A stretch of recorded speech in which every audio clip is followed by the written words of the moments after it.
मेरे प्यारे दर्शकों, आप सभी को सीताराम। मृत्यु के बाद 13 दिनों तक क्यों अपने घर में रहती है आत्मा, जानना चाहते हैं आप। पार्ट 2। जिस तरह जीवन एक सत्य है, ठीक प्रत्येक व्यक्ति को ये भी भली भांति पता है कि मृत्यु भी एक ऐसा सत्य है जिसे कोई जितना मर्जी झुठला दे, परंतु इसे बदला नहीं जा सकता। इस बारे में हम में से बहुत से लोगों ने कई बार अपने बड़े बुजुर्गों से कहते सुना होगा कि मृत्यु के बाद मनुष्य शरीर की आत्मा 13 दिनों तक अपने घर में रहती है। मगर ऐसा क्यों, इस बारे में क्या किसी ने सोचा है? अगर नहीं तो चलिए आज आपको इससे संबंधित जानकारी बताते हैं और जानते हैं कि आखिर क्यों मृतक शरीर की आत्मा 13 दिनों तक अपने घर में भटकती रहती। साथ ही साथ ये भी बताएंगे कि 13 दिनों तक मृतक के नाम का पिंडदान क्यों किया जाता है। बता दें कि गरुड़ पुराण में इस बारे में विस्तार से बताया गया है। गरुड़ पुराण में बताया गया है कि जब किसी व्यक्ति की मृत्यु होती है तो यमराज के यमदूत उसे अपने साथ यमलोक ले जाते हैं। यहाँ उसके अच्छे और बुरे कर्मों का हिसाब होता है और फिर 24 घंटे के अंदर यमदूत उस प्राणी की आत्मा को वापस घर छोड़ जाते हैं। यमदूत के द्वारा आत्मा को वापस छोड़ जाने के बाद मृतक की आत्मा अपने परिजनों के बीच भटकती रहती है और अपने परिजनों को पुकारती रहती है, लेकिन उसकी आवाज को कोई नहीं सुन पाता। यह देखकर मृत व्यक्ति की आत्मा बेचैन हो जाती है और जोर जोर से चिल्लाने लगती है। इसके बाद आत्मा अपने शरीर के अंदर प्रवेश करने की कोशिश करती है, लेकिन यमदूत के पास बंदिश होने के कारण वह मृत शरीर में प्रवेश नहीं कर पाती। इसके अलावा गरुड़ पुराण की माने तो जब यमदूत आत्मा को उसके परिजनों के पास छोड़ जाती है तो उस समय उस आत्मा में इतना बल नहीं होता कि वो यमलोक की यात्रा तय कर पाए।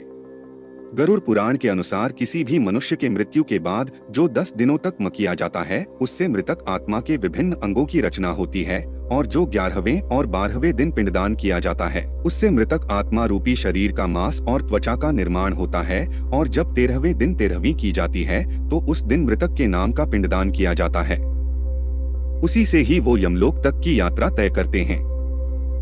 अर्थात मृत्यु के बाद मृतक के नाम का जो पिंडदान किया जाता है उसी से ही आत्मा को मृत लोक से यमलोक तक यात्रा करने का बल मिलता है। इसलिए ही गरुड़ पुराण में बताया गया है जब किसी मनुष्य की मृत्यु हो जाती है तो उसकी आत्मा 13 दिनों तक अपने परिजनों के पास घर में भटकती रहती है और उसके बाद आत्मा मृत लोक से यमलोक की ओर निकल पड़ती है, जिसे पूरा करने के लिए उसे 12 महीने यानी कि 1 साल का वक्त लगता है। इतना ही नहीं, मान्यता के अनुसार 13 दिनों तक मृतक के नाम का किया गया पिंडदान उसके 1 वर्ष के भोजन के समान होता है। पिंडदान न किया जाए तो क्या होगा? इसके अलावा बता दें, अक्सर लोगों के मन में ये सवाल भी जरूर आता है कि अगर किसी मृत व्यक्ति के नाम का पिंडदान नहीं किया गया तो क्या होता है। तो दोस्तों, आपको बता दें कि इसका भी वर्णन गरुड़ पुराण में किया गया है। जी हाँ, जिस मृतक व्यक्ति का पिंडदान नहीं किया जाता, यमदूत उसे 13वें दिन जबरदस्ती घसीटे हुए यमलोक की ओर ले जाते हैं और मृतक व्यक्ति की आत्मा को इस दौरान काफी कष्ट उठाना पड़ता है। इसलिए हिंदू धर्म में मनुष्य की मृत्यु के बाद 13 दिनों तक पिंडदान करना आवश्यक माना गया है। इसके अलावा आपको बता दें कि 13वें दिन परिजनों के द्वारा मृतक व्यक्ति के नाम का जो भोज करवाया जाता है, अगर वह कर्ज लेकर किया जाए तो मृत व्यक्ति की आत्मा को शांति नहीं मिलती।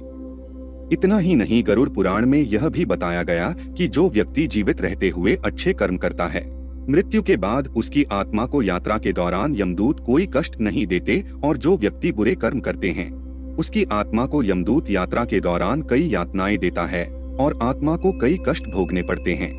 धर्म और ग्रंथों की ऐसी ही बातें जानते रहने के लिए हमारे साथ जुड़े रहें। तो प्यारे दर्शकों, आप सभी पर राम जी की कृपा बनी रहे।